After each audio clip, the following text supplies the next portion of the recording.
Many of us move through life burdened by a quiet but persistent sense of not being enough.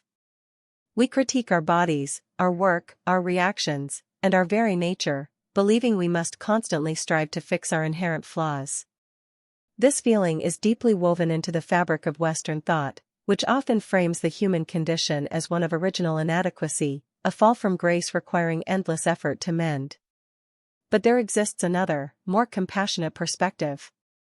This book explores the liberating practice of radical acceptance, drawn from Buddhist psychology, which proposes that we are not broken. It suggests that beneath our layers of self-judgment, we are already whole, possessing natural wisdom and compassion. The path to realizing this wholeness is not through fighting ourselves, but through a profound and unconditional friendship with our entire experience. We often live in what can be described as a trance of unworthiness. Like a dream where we run but go nowhere, we fixate on future goals and past regrets, rarely fully inhabiting the present moment. Our culture reinforces this, subtly teaching that our current state is insufficient. This creates an inner cage built from the bars of self-criticism.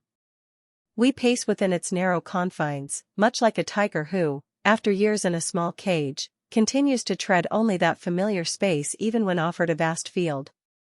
Our own negative narratives, the voice that says we are not smart, loving, or disciplined enough, keep us trapped in limited versions of our lives, preventing us from loving openly or living freely.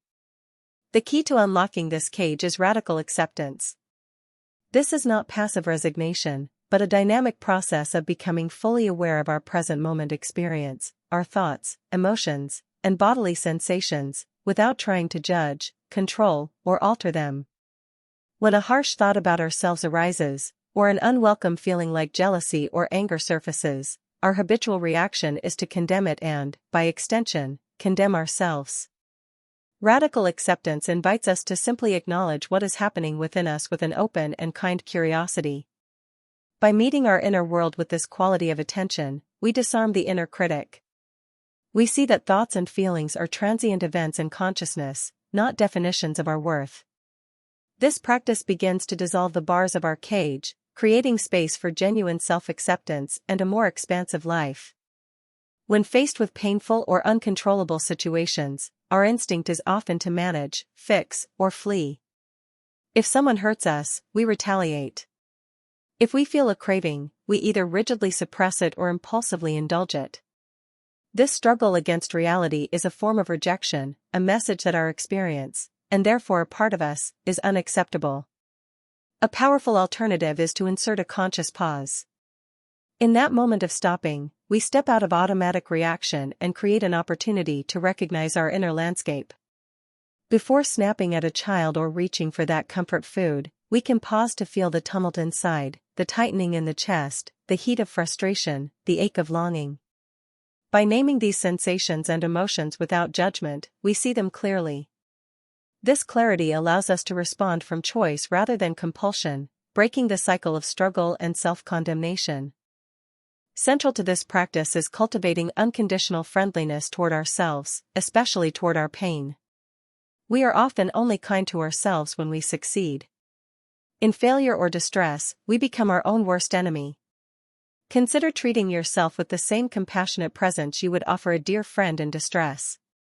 The book shares the story of a meditation teacher who, in the midst of a confused and frightening episode due to early Alzheimer's, chose to honestly share his fear and disorientation with his class.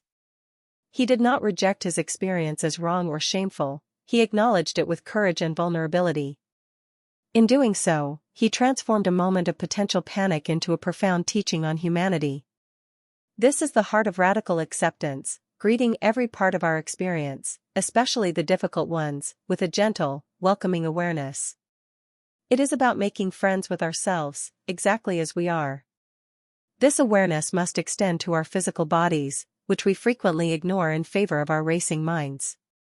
We live in our thoughts about the past and future, becoming disconnected from the alive, sensing reality of the present.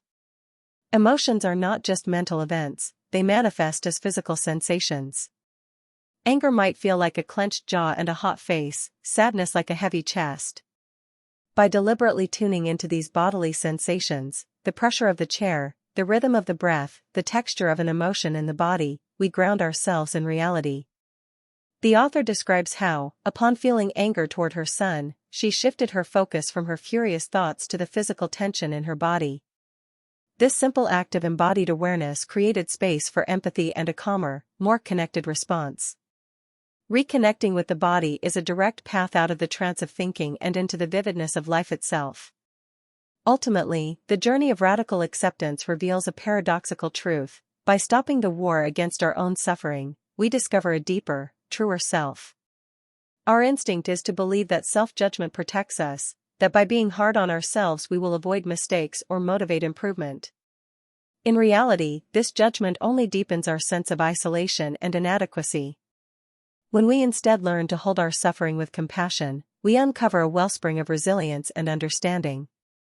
Suffering, when met with acceptance, becomes a gateway to connection with ourselves and with the shared human condition. It teaches us about our deepest longings and fears.